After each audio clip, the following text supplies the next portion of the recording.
My name is Hannah Collins. I was 38 years old when I realized that love and inheritance are not always measured the same way. For 5 years, my entire life revolved around my father. Every Tuesday, I drove him to his cardiologist. Every Thursday, I took him to physical therapy. Every Sunday, I filled his weekly pill organizer, cleaned his kitchen, stocked his refrigerator, and made sure every bill was paid before I left. I canceled vacations. Turned down promotions. Missed birthdays. Even ended a relationship because I simply couldn't balance everything anymore. None of it felt like a sacrifice at the time. He was my father. Taking care of him wasn't something I had to do. It was something I wanted to do. When Dad turned 72, his health began changing almost overnight. At first, it was little things. He forgot appointments. Lost his car keys almost every week. Sometimes he called me 3 or 4 times asking the same question because he couldn't remember our previous conversation. His doctor diagnosed the early stages of vascular dementia along with worsening heart disease. Living alone was no longer safe. I asked him to move into my house. He smiled gently and shook his head.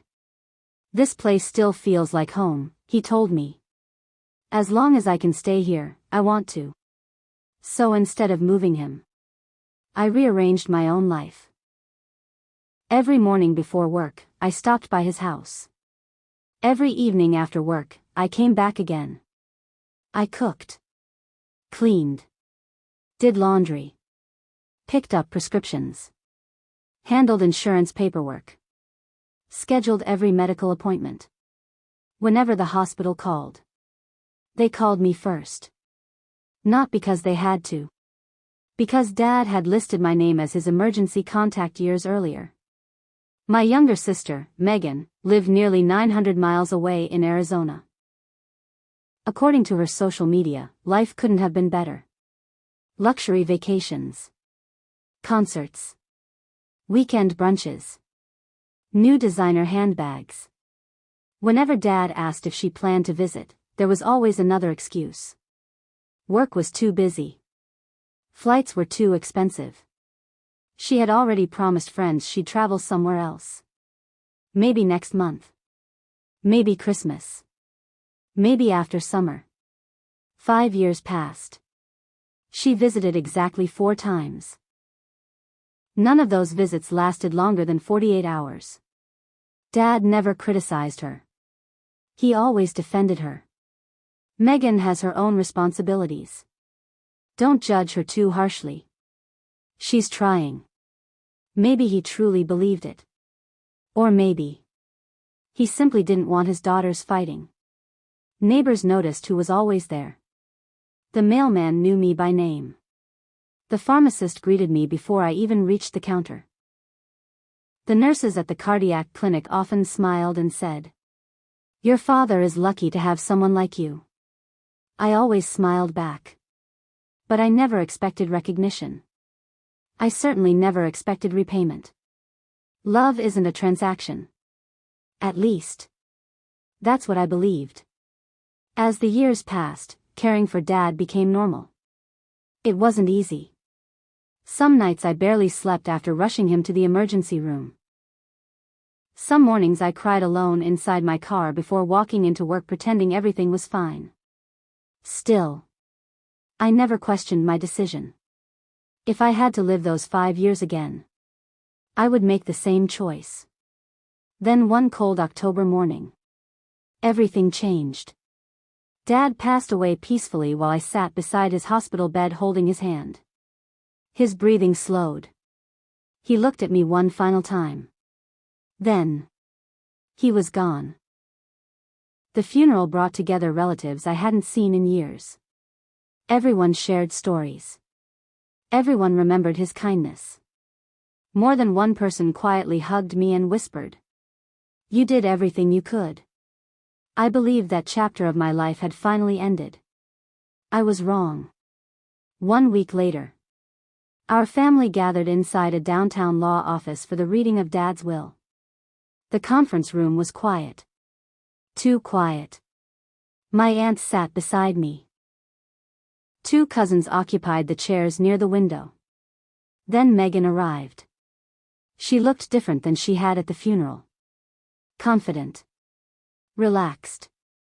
She wore an expensive cream-colored designer suit and carried a leather handbag that probably cost more than my monthly mortgage payment. She smiled politely at everyone before taking the chair directly across from me. The attorney adjusted his glasses, opened a thick folder, and began reading. The attorney adjusted his glasses, looked around the room, and began reading my father's final wishes. At first, everything sounded ordinary. His personal belongings were divided between family members. A few charitable donations were listed. Then came the estate. The family residence. He paused briefly. Is to be transferred to my younger daughter, Megan Collins. I remained still. The investment portfolio. To Megan Collins. The retirement savings. To Megan Collins. The vacation cabin. To Megan Collins. One by one. Every major asset carried the same name. Megan. The room fell silent. I could feel everyone looking at me. My aunt slowly turned in her chair. One of my cousins lowered his eyes. Across the table. Megan tried to hide a satisfied smile. The attorney closed the folder. That concludes the last will and testament of Mr. Daniel Collins. Nobody spoke. For several long seconds. The only sound in the room was the ticking wall clock. I slowly opened my handbag, removed a small sealed envelope, and placed it gently on the conference table. I believe my father wanted you to read this, I said quietly. The attorney looked surprised. I wasn't informed about another document. My father gave it to me almost a year ago, I replied. He told me to hand it to you only after the will had been read. Every person in the room stared at the envelope. Across the table, Megan frowned. What's that supposed to mean? I didn't answer. The attorney carefully picked up the envelope. On the front, written in my father's unmistakable handwriting, were the words, "For my family, open only after my will is read." He carefully broke the seal, unfolded several handwritten pages, and began reading. If this letter is being read, then Hannah is probably wondering why I left everything to Megan. I swallowed hard. The attorney continued. Hannah. Before you think I forgot everything you did for me, I need you to hear every word of this letter. I lowered my eyes. For 5 years. You quietly became the person I depended on most. You never complained. You never kept score. You simply appeared every single time I needed you. The attorney paused briefly before continuing. I watched you cancel vacations. Leave work early. Sleep in uncomfortable hospital chairs. Drive hundreds of miles every month just to make sure I never felt alone. Tears filled my eyes. Across the table. Megan slowly looked down. Hannah. I noticed every sacrifice. Even the ones you believed nobody saw. The room remained completely silent. Then came the next paragraph. Megan. I love you. You are my daughter. And you always will be. But love cannot erase reality. Megan shifted uncomfortably. There were birthdays you missed. Hospital stays you never visited. Phone calls you promised to return. But never did. Nobody moved. Nobody interrupted. I never expected perfection. I only hoped for presence. The attorney slowly turned another page. Then his expression changed. He adjusted his glasses again. Looked at me. Then continued reading. The estate listed in my will is not the complete picture. A wave of confusion spread across the room. My aunt looked toward the attorney. Even Megan leaned forward. 8 years ago, I established a private family trust. I stared at the attorney. A trust? Dad had never mentioned a trust. Not once. The trust contains investments, commercial property, and business assets, completely separate from my estate. The attorney reached inside another envelope attached to the letter. Several notarized legal documents appeared.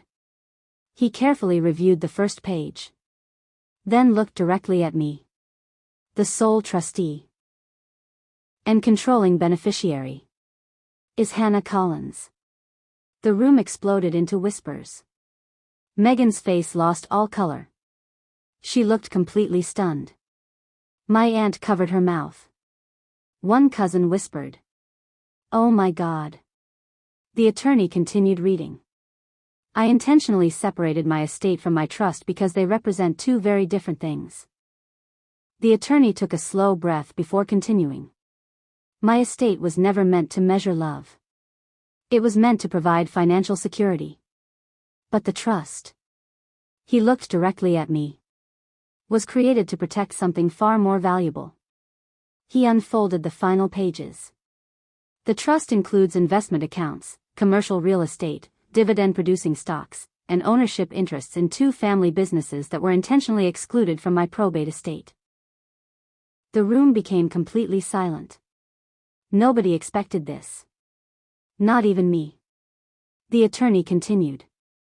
Hannah became the sole trustee because, for 5 years, she demonstrated something money cannot buy. Responsibility, integrity, and quiet strength. I felt tears slowly roll down my face. Not because of the assets. Because my father had seen everything. Every late-night emergency room visit. Every prescription I picked up after work. Every holiday I spent sitting beside his hospital bed instead of celebrating with friends. Every sacrifice I believed had gone unnoticed. He had noticed all of it. The attorney kept reading. Hannah never once asked me what she would receive after I was gone. She never mentioned my house, my savings, my investments. She cared for me because I was her father. Not because she expected anything in return. Across the table, Megan quietly lowered her head. The attorney turned to the final page. Megan, I have always loved you. This decision was never made to punish you. It was made because responsibility must be placed into the hands of someone who has already proven they can carry it. I hope one day you understand that love and trust are not always the same thing. They are earned in different ways. The attorney folded the letter. Then opened the legal documents attached to the trust. Everything was official. Every signature. Every notarized page. Every financial statement. There was nothing anyone could challenge. The trust had been created nearly 8 years earlier. Long before my father's health began declining. Long before anyone knew how difficult those final years would become.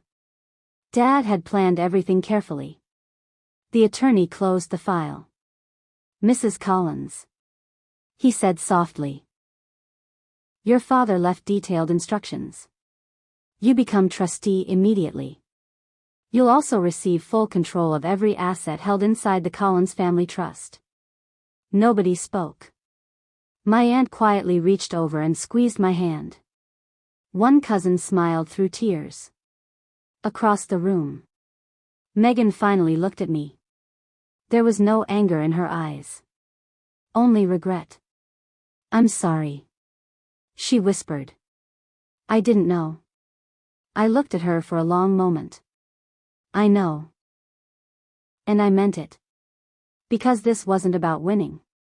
It wasn't about proving who loved Dad more. It wasn't even about money.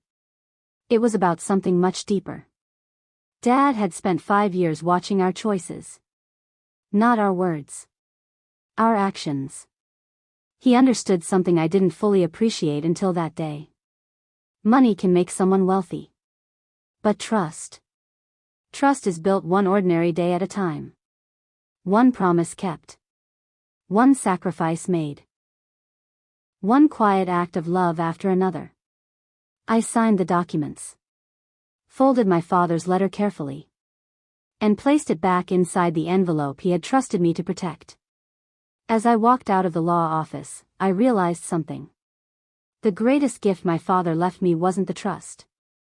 It was the certainty that he had seen me. Every difficult day. Every sleepless night.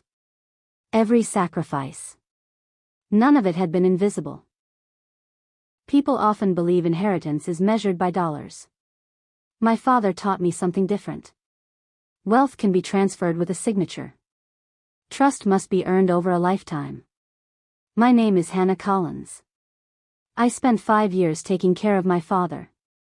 I thought I was saying goodbye when he passed away.